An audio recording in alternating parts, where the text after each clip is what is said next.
Muchas gracias, señor presidente. Bueno, algunos de ustedes recordarán que precisamente al final de la legislatura pasada, cuando yo me incorporé, ya dije que esta ley que hoy pedimos derogar es una ley infame, es una ley aberrante, que ofende a la decencia.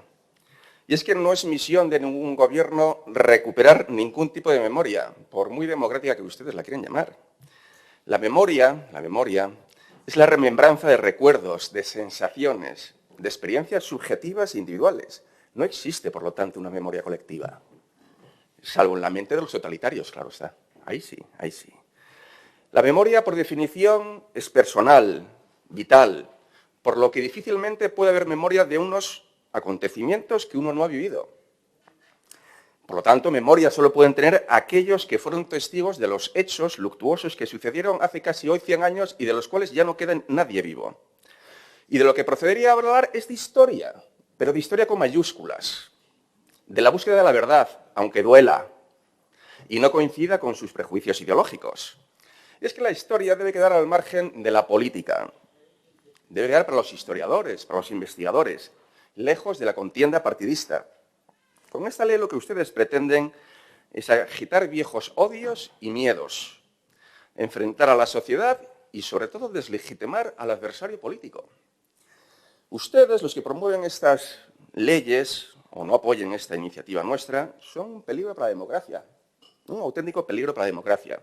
Para ustedes, o en su boca, democracia no significa nada, o más bien todo lo contrario. Significa la más aborrecible de las dictaduras, la dictadura totalitaria del pensamiento único. Cierto es que hoy ustedes no montan gulags, ya no los necesitan.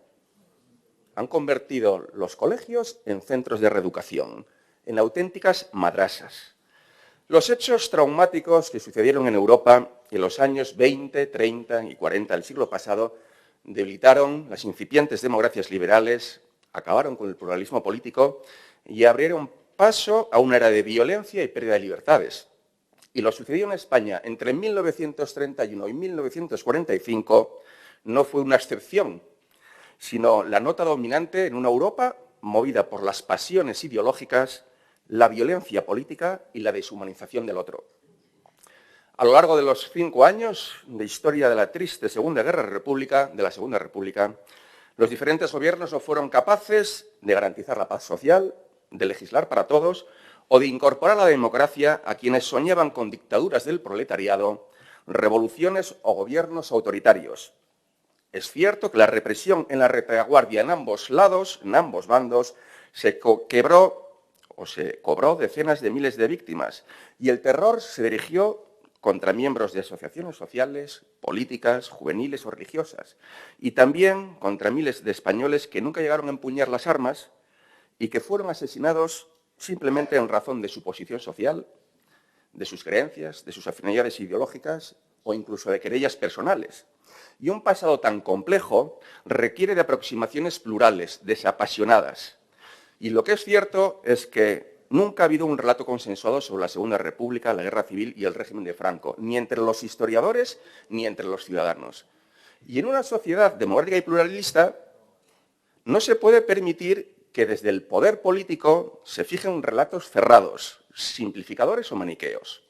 Una sociedad democrática y plural debe reconocer la complejidad y la dureza de su pasado, con el ánimo de comprender las razones que llevaron a los españoles de entonces a hacer lo que hicieron, y no conforme a conceptos o intereses de la política actual.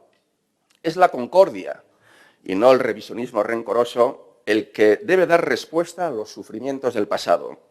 Y como políticos, nuestra misión, la de todos nosotros, es precisamente crear espacios de convivencia y demostrar a la sociedad asturiana de que somos capaces, pese a nuestras diferencias, de superar aquellos acontecimientos traumáticos, como de hecho ya lo hicieron nuestros mayores y la clase política durante la transición.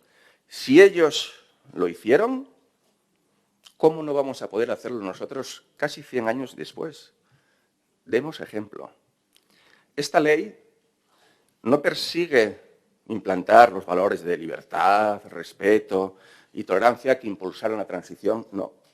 Esta ley es una intolerable intromisión del Estado en la conciencia de los españoles, al pretender moldear su memoria individual impedir la libertad de opinión, limitar la libertad de cátedra y castigar el trabajo de los historiadores si es que ellos no se ajustan a la interpretación establecida por ustedes como verdad oficial.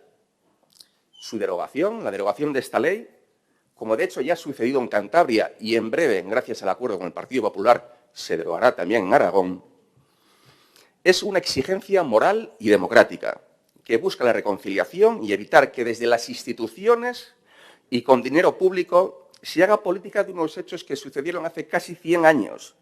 Una ley que busca enfrentar a los asturianos y, eso sí, también regar con ingentes subvenciones los chiringuitos de los amigos. Muchas gracias.